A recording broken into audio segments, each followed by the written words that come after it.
right, well, we come to our last lecture for this course, and by now you have practiced informative speaking in both an individual effort and also a group effort, presenting your symposiums.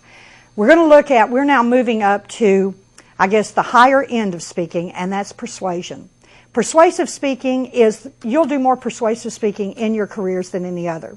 It's how we get our resources. It's how we get our promotions. It's how we get our raises. It's how we get what we need in order to do our jobs and advance in our careers. So, and also just in marketing, we market ourselves, we market our products. So persuasive speaking, a very important skill to develop, and we're going to look at some of the functions and first the definition. By definition, persuasion means the art of gaining fair and favorable consideration for our points of view. There's many times, you know yourself, you're swayed many times by infomercials just here on campus and in your daily life. Always someone wanting you to do this or do that or believe this or believe that or buy this or buy that. So persuasion is the influence of how you believe, how you behave, those kinds of things that we all want the skill to, first we want the critical thinking skill to be able to understand when we're being coerced maybe or when we're being led some way, but we also want the skill of being able to effectively persuade others for our points of view. What are the functions of persuasion? They are to adjust listeners' beliefs and adjust listeners' attitudes.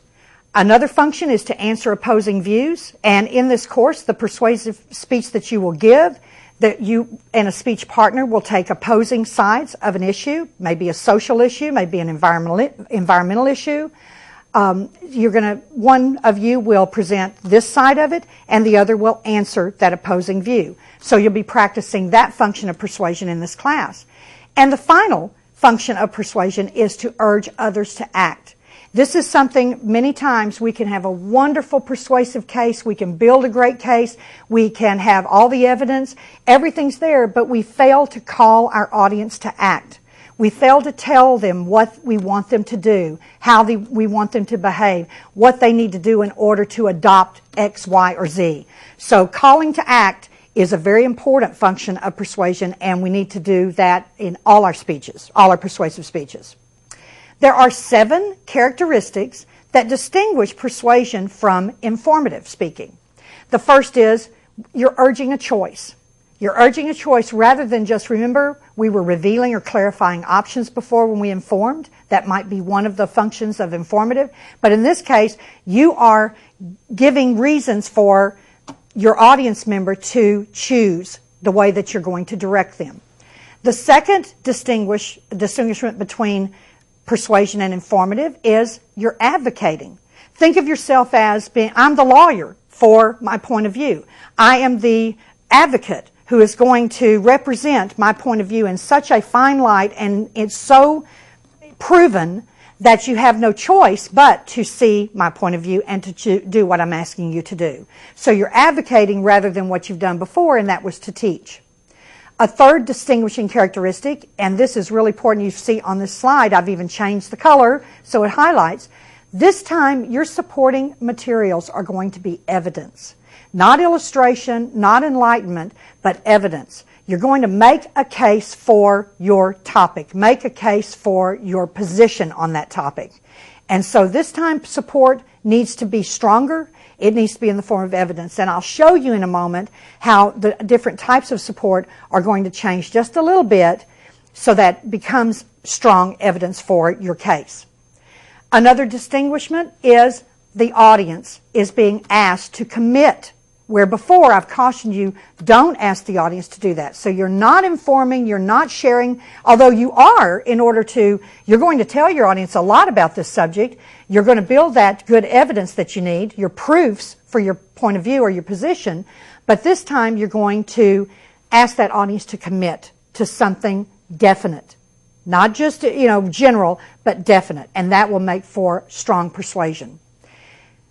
Another is that leadership is stressed more in persuasive speaking. That makes sense. We need to trust who it is that's asking us to do something. So you want to be that really credible, really strong, really sincere, really committed, really convicted speaker and above reproach. So good strong character so your audience trusts you and then will trust what you have to say. Another distinguishment is the appeal to feelings. And I'm going to talk in a moment about pathos, passions, feelings, is stronger this time. You're going to have to tap into those in order to be successful. And then finally, there is a greater ethical obligation. That characteristic of persuasive speaking, just like I talked about the speaker and that leadership that we need to rely on and feel good about, the ethics need to be above reproach. Speaking of evidence, as I did, the 4 types of verbal support, of supporting materials for your informative speech apply to persuasive speech also, but you'll see on the slide in a moment how they differ a little bit. Facts and statistics, that stays the same. Good hard evidence. As we said earlier in an earlier lecture, highest form of knowledge in American culture. We take that as that is indisputable. A fact, a statistic, we take that as hard evidence. So that stays the same. But testimony, the stronger persuading testimony is expert, because that kind of scientific, and remember I distinguished between those types of testimony in a previous lecture. So that expert testimony will have the greater weight. Doesn't mean you might not offer lay testimony or prestige, but know that that's going to pale in comparison to expert testimony. Examples. Before we talked about they could be hypothetical, we need factual examples to have the stronger persuasive case. And then finally, our narratives. This time they're going to illustrate meaning. This time it isn't to engage, it isn't to gain attention. You're using your narratives as an illustration.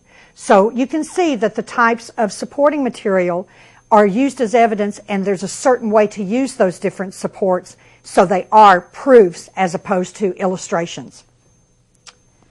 There are 5 stages in the process of successfully persuading. The first is that you need to make your audience aware. They've got to understand what it is that is the problem, or what it is that is the goal. They've got to understand the objective. They've got to understand clearly and know that it is a problem, know that it is a goal that we should have. Pay attention to it.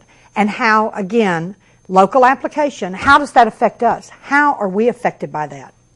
The second stage is understanding. So we're going to move a little bit past awareness to a full comprehension. So ensuring ensuring that you've got in your speech what you need in order for your listeners to grasp what you're telling them.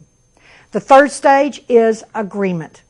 You're looking for that agreement, and so if you've done your job of creating awareness and helping your audience to fully understand, then you should be able to move to agreement fairly quickly. This is where the listener accepts what you're saying, your recommendations, and remembers their reasons for doing that. So you're building into that speech plenty of assurance or assurances that your audience will be able to apply it, remember why it is they're accepting what you're saying. Because if an audience member starts to ask, what is it, why again am I agreeing with that? Then you've not done your homework. You've not done a thorough job of building those proofs. The fourth stage is enactment. This is what you're hoping for. This is what you want to make sure you solicit your audience to do at the end of that persuasive presentation, and that is to incite your listeners to act, to do something, to behave in a certain way, to adopt a posture or a position about something. And then the last stage is integration. And this is what we really hope for when we seek to persuade, that lasting effect, where your listeners see the connection between what you've proposed and their values. What it is you're wanting them to do, they can easily connect. Well, that makes sense. That makes sense in my world, because remember what values are?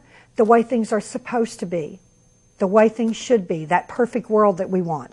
If your listeners can make that connection between their attitudes about what you've proposed, what you want them to do, how you want them to behave, and their values, then you have successfully moved through these 5 stages of persuasion. A little bit of terminology for you to be aware of. Deliberation. Deliberating is that act of considering all sides of an issue. When we deliberate, we want to look at the different perspectives. We want to be exposed to more than just one point of view. So that's one reason this assignment is set up the way it is in this class. So you have someone presenting this side of an issue and someone presenting the opposite side of that issue. So you get that opportunity to apply the critical listening, critical thinking, all those things that we've talked about and been doing in this course.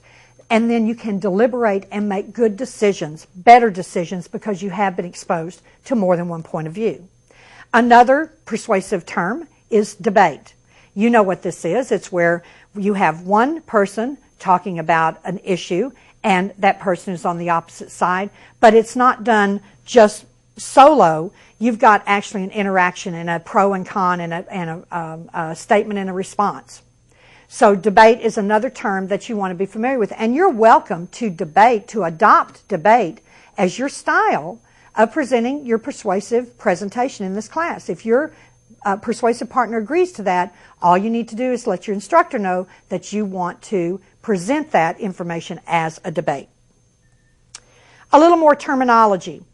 Be aware or beware of the boomerang effect. This is when an audience member or audience members react to a suggestion that you're making, a suggestion of change, by opposing your position even more. Because you may be proposing something that's just too big, just too scary, just too unproven. You've not done your homework, so they end up isolating from you even further than what they were to begin with. So be aware of that. This ties right into this next term, which is the great expectation fallacy. Persuasion is a process. It is rarely achieved in one exposure, one effort. So when you're hoping for a huge change based on a single persuasive effort, that's the great expectation fallacy.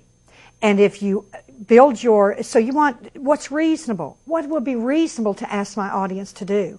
What's reasonable? So kind of a little baby steps maybe. So you want to approach your topic, you want to approach your persuasive effort with being aware of the boomerang effect, might happen to you, the great expectation fallacy, and then frame your presentation with that in mind.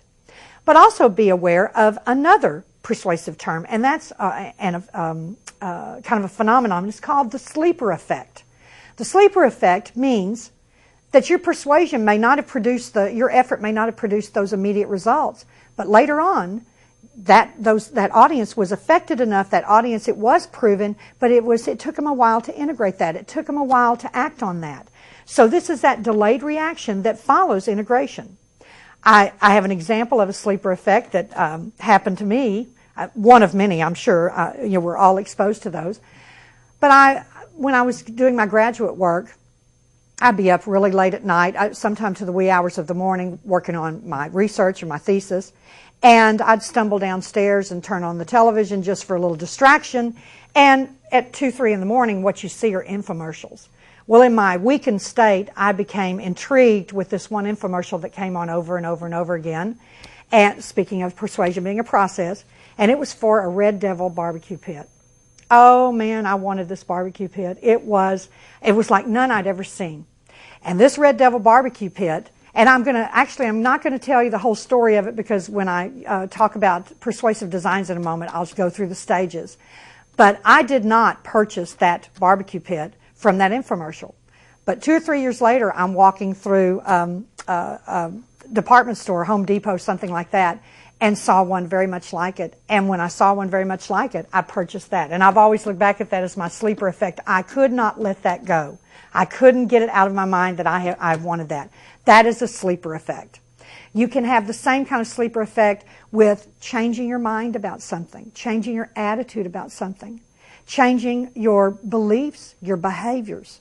Sleeper effect. It may not take that first time, but later on, and it might be through other persuasive efforts, but that seed was planted, and the sleeper effect will cause that change in that person. So don't be discouraged if your particular persuasive effort, you don't see an immediate result.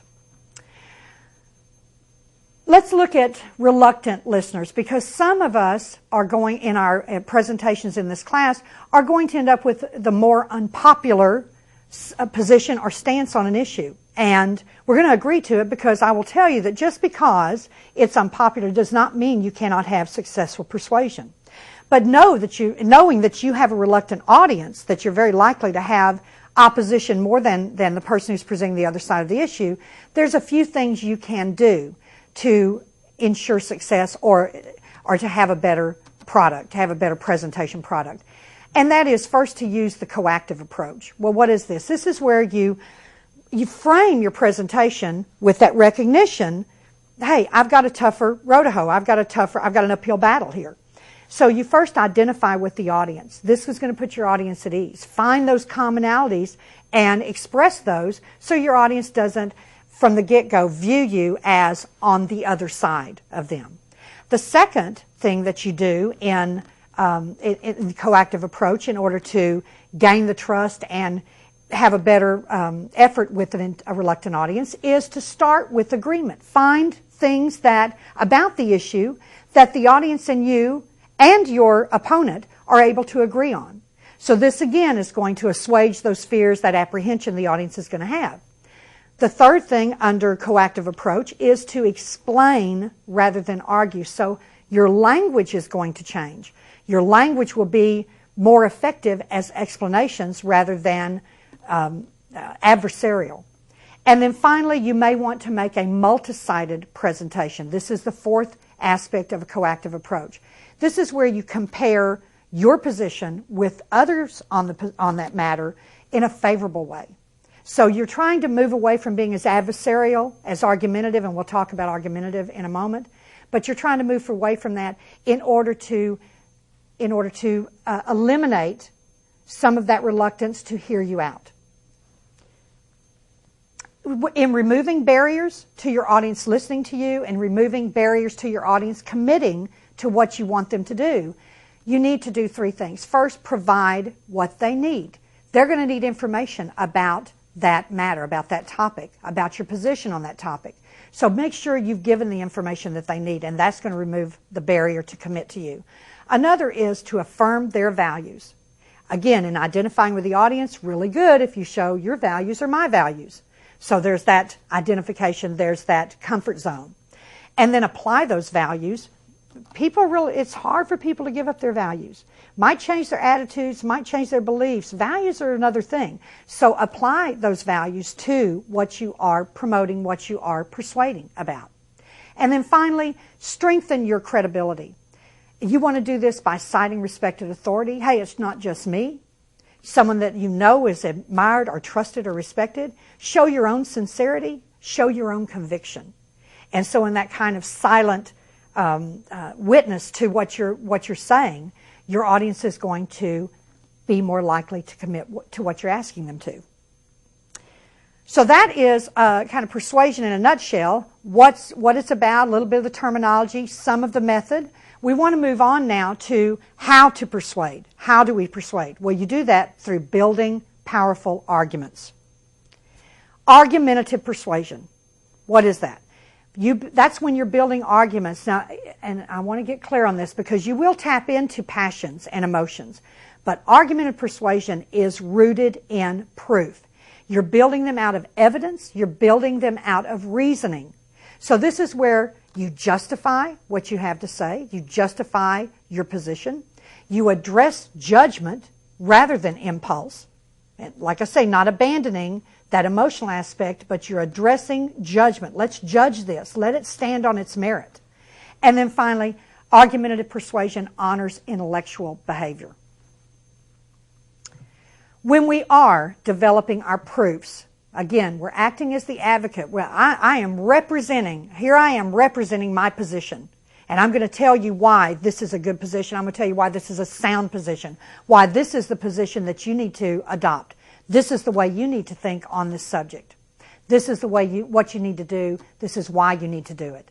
So when we're developing those proofs, there are three fundamental forms of proofs that actually in rhetoric, the writing rhetoric that Aristotle wrote, So it's, since the Greeks, 3 forms of proof that he identified, and then we've added a 4th dimension in our time. First is logos, the Greek term logos. Well, what this is appealing to people's reason. Appeal to reason. You know, we are intellectual creatures. We can figure things out. Give it to us in that way, and we will follow you. Pathos, the second Greek term, the second form of proof, that's where you appeal to those passions, to personal feelings. Again, you don't want to do this solely, but there will be topics where it will really benefit you to tap into that passion that we have. Another form of proof that from Greek days is ethos. They still stand today, people. All of these still stand today. Ethos, and this is where you appeal to, or the appeal is in the speaker. Just their reputation, their trustworthiness, how sincere they are, how convicted they are. We know that many times just our viewpoint of who's telling us something, who's asking us something, who's showing us something, our viewpoint of that speaker is appeal enough. Because we have, in the past, they have shown us, or because we know of their accomplishments, we know of their ethics, we know of their credibility, we are more likely to listen, we are more likely to follow. And then finally, this 4th dimension that's been added to the forms of proofs is mythos. And I've talked about this before when I was talking about prestige testimony. This is the appeals of traditions, the values of our culture. We've looked over and over at how to test for effect, how to test for usefulness, how to test for trustworthiness of information in our supporting materials. Most of that we have looked at with the word recency, current. How current is it? In the case of mythos, reminding you that, has it stood the test of time? So we may offer proofs that are longevity as opposed to recency, something that hasn't been proven. Just the word, it's been proven. It's been proven over and over and over again. That creates that trust, and so that proof is going to be very palatable for your audience. When we're forming arguments, using these proofs, when we're forming arguments, we reason in one of 3 ways. We select which is going to work for us. We reason with that audience. We frame our persuasion by either reasoning from principle, which we'll go over first, reasoning from principle, and this is where you're calling on your listener's belief system. And it's deductive. Now, we're going to look at another proof in a moment that's inductive, but this is deductive. Well, what is that? And you know, and if you're like me, you always got those confused. Deductive means you're going from the rule, what's been established, the conclusion that has been drawn, and now is a principle. You're going from that general principle to the particular relevant instance that you're relating to your audience. So when you reason from principle, you're using deductive thinking, deductive reasoning, and taking them from, look, we all know this, and this applies to that, so it validates that. We know the general, we see the specific, it reflects the general, therefore. So it's therefore, reasoning from principle. The second way we reason when we form our arguments is we reason from reality. This is observations, speaker's experience, speaker's observations, others' observations. This is inductive reasoning, and this is where you are observing incident or incidents, an instance or instances, and you, from repeated observations, you see that that creates the general. Therefore, we can conclude, we've seen this happen here, I've experienced this here, we've seen this happen here, here's another, and then it forms the conclusion and leads us to the general principle, the general rule. Audiences like reasoning from reality because of its scientific nature. We're not assuming very much because we're looking for that to be repeated over and over and over, and that gives us the confidence to create the principle or apply the principle or apply the rule or create the rule. So it's empirical, it's scientific, which means it's drawing those conclusions from inspection of related incidents.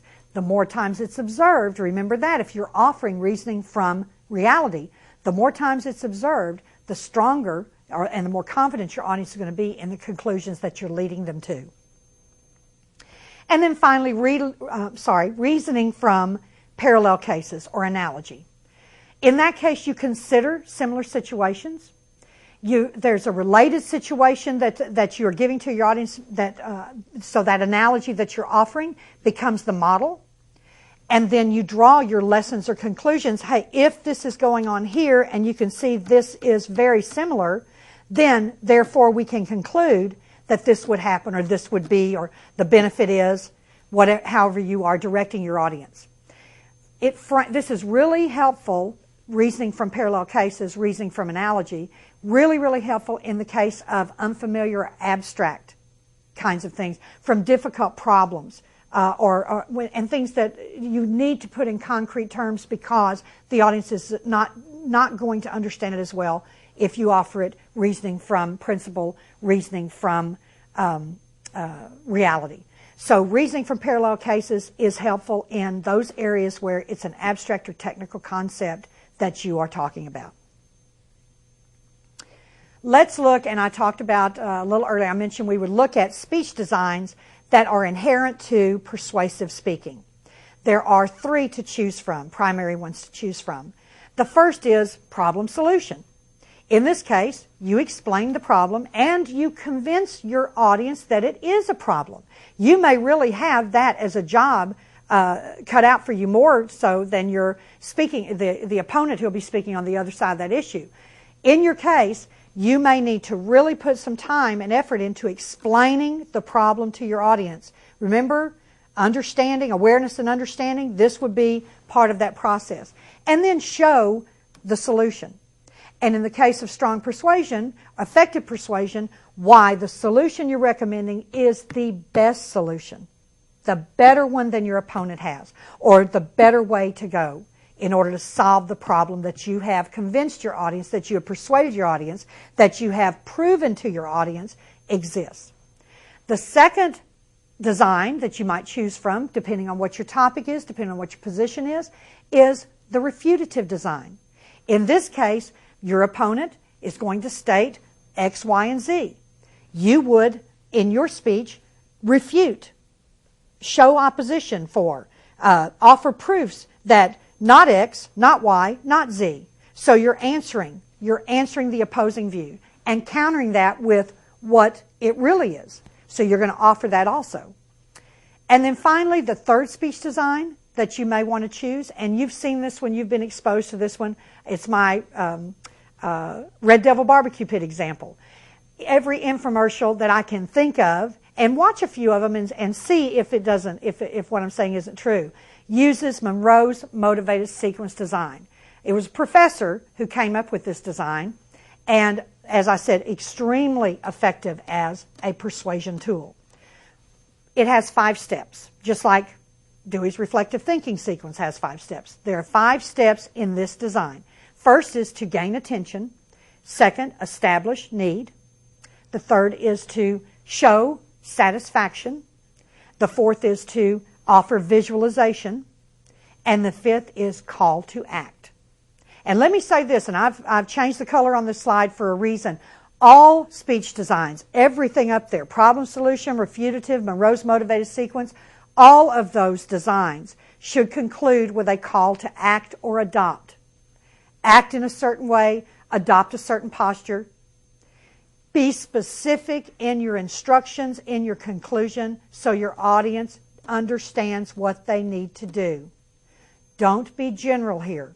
You need a very strong call to action, specifically telling us what is it you want us to do, how is it you want us to behave, what is it you want us to believe. And then make it easy for your audience to do, believe, position, posture, whatever it is you're asking for action on. But back on Monroe's, using the Red Devil Barbecue Pit example, the first way they got my attention was that I had not seen anything like this one. This one collapsed. You put it in a bag, you threw it over your shoulder, and you took it wherever you went. If you went to the beach, if you went to the woods, wherever you went, you could take this barbecue pit with you. Well, that made it a little bit different than anything I'd seen. So they gained my attention with its novelty. And remember, novelty is one of those things, one of those aspects or elements that you can incorporate into your speech so it's memorable, So don't underestimate the power of novelty. Oh, what's that? I've never seen one of those. The second step in Monroe's motivated sequence is to establish need. They convinced me that I needed this barbecue pit because I didn't have one like it. I needed that because of its versatility, because of its transportability. I needed the barbecue pit. The third way that this infomercial, using Monroe's motivated sequence, got me, well, obviously with the sleeper effect I described before to eventually purchase one, was that this and only this barbecue pit would satisfy the need that they showed me and had created for me. So now we had satisfaction as the third step. It would satisfy everything. But you know, just telling me it was going to satisfy me, satisfy that need, was not enough. Visualization, that is the key to the motivated sequence. That is the key to this. In visualization step, oh man, they showed people having the time of their lives. Young, beautiful people, and all surrounding this barbecue pit, how it created these wonderful social times. It showed a couple walking hand in hand on the beach with the barbecue pit slung over their shoulder. Remember, I was a graduate student. I was lonely. So all of those things were candy for my eyes. All of those things showed that satisfaction in a compelling way. And then finally, the call to action. And if you've ever watched an infomercial, and I'm sure you have seen, when do you call? When is it that they ask you to make a decision? Now. Call now. If you pick up the phone in the next 15 minutes, you're going to get this. If you do this in the next 30 seconds, you're going to get this. So calling now, compelling the person who is being persuaded that they must act quickly. So keep that design in mind if it would work well for your particular speech. And know that it works well in industry, works well in marketing, because we're all buying a lot of things that are sitting in our garage or in our storerooms that we're not even using because had to have it, based on gaining our attention, satisfying our need, visualizing that need satisfied, and then being called to act in a very compelling way. This brings me to ethical considerations. And remember, that's one of those 7 characteristics that distinguish persuasion from informing. You need to avoid, and this is a speaker, avoid defective persuasion by not committing errors of reasoning, which are called argument fallacies. And listeners, you need to make sure that you're not misled by those fallacies. So both the speaker and the listener need to be aware and then critically think it through and dismiss those things that are defective persuasion. One of these is called slippery slope. These are argument fallacies, and these are all in your text, in your Chapter 17 text, so you want to review this. They all sound like exam questions to me. Slippery slope, that's misusing facts. That is assuming that once A happens, then there's going to be an irreversible trend established that will lead to disaster. If we have all those Katrina evacuees come to our town, Texas took in 220,000 of the 240,000, 50,000. But there were other states, other towns that no. That if that comes, then in meeting their needs, then we're not going to be able to employ our own people. We'll have more homeless, et cetera. This irreversible trend that was going to happen. So it feeds on fear, not on fact. And in fact, those things did not happen. Slippery slope. The second, another type of argument fallacy rather, is the red herring. If any of you have ever read a mystery, you know what a red herring is. It's where the author, look over here, look over here, look over here, showing you something that's irrelevant, showing you something that's not key to solving the crime, to finding out who done it, okay, to divert attention from the issue. So a red herring is something that is an argument fallacy you want to avoid if you're a speaker.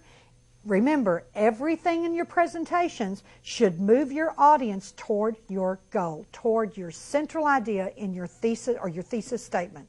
So when you frame that, you don't want to incorporate red herrings that are going to get your audience off the track. And audience, you don't want to hear red herrings, and you don't want to be influenced by them when you're being persuaded. Keep an eye for, or an ear open for irrelevant material. Another argument fallacy is flawed statistical comparisons. Flawed statistical comparisons. These are faulty conclusions that are drawn from statistics that yes, technically the statistic is accurate, but it doesn't tell the whole story. Years ago, one I always think of on flawed statistical comparison is the American running a race with a Russian. And the Russian newspaper, the Russian lost. But the Russian newspapers reported it as, let me see, how did they put it? That the Russians came in second and the American came in next to last. That's a flawed comparison. So you want to make sure when you're hearing statistics, you're hearing something offered that has a numerical or factual base, that you look, is that flawed reasoning? Is that an argument fallacy? Ad hominem is another argument fallacy to be aware of. This is where you attack your opponent. You attack the person instead of attacking his or her argument. So you want to be careful about that. In fact, audiences will warm to speakers who speak highly of those who hold opposing views.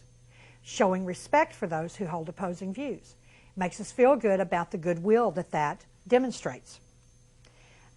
Another fallacy, either or. This is where a speaker will set up that there are only two choices, when in fact there are others. So it creates a false dilemma for your audience. Well, if you don't choose mine, the only other way to go on this is this one. And you can see, well, make sure that if there are other options that you acknowledge those. And audience, think through. Does it make sense that there's only two ways to go here? Begging the question, and I think this might be the last one we are covering in this particular lecture. Begging the question, this is where you assert what you fail to prove. Audience, be savvy, be smart. Are you hearing proofs? Are you hearing evidence for what that speaker is claiming, what that speaker is promoting, what that speaker is asking you to adopt or do? And when you start hearing a lot of colorful language, I'm not saying that speakers who are doing their job and offering that good evidence won't use colorful language, but if you start hearing a lot of flowers, a lot of beautiful, and you go, what did that mean? What is he saying? If you can't cut through and figure out what he's saying or she's saying, then you want to think, is this a begging the question fallacy that I'm hearing? There are many more fallacies. Actually, it gets to be kind of fun to see if you can spot them. I provided you with a website called the Fallacy Files. Got some really good stuff on there for you to look at. Also, the other some of the other fallacies are explained in your Chapter 17 text, so you want to refer to those. Remember, again, the obligation, ethical obligation that persuasion carries. It calls on sound reasoning. It's respectful, sensitive to the audience's feelings, sensitive to the audience's needs. So respectful of that audience. And finally, it reveals, never forget, it's revealing the speaker's character. And if you're that speaker, you want to make sure that that character, that is what you've communicated. And you've communicated in the right way, in a sensitive, respectful way, and that you've used sound reasoning. And then you can know that you applied good ethics to your persuasion effort. You are now ready for the last speech in this class. You're ready to succeed. Go back and look at these PowerPoint slides that are going to be on your Vista site.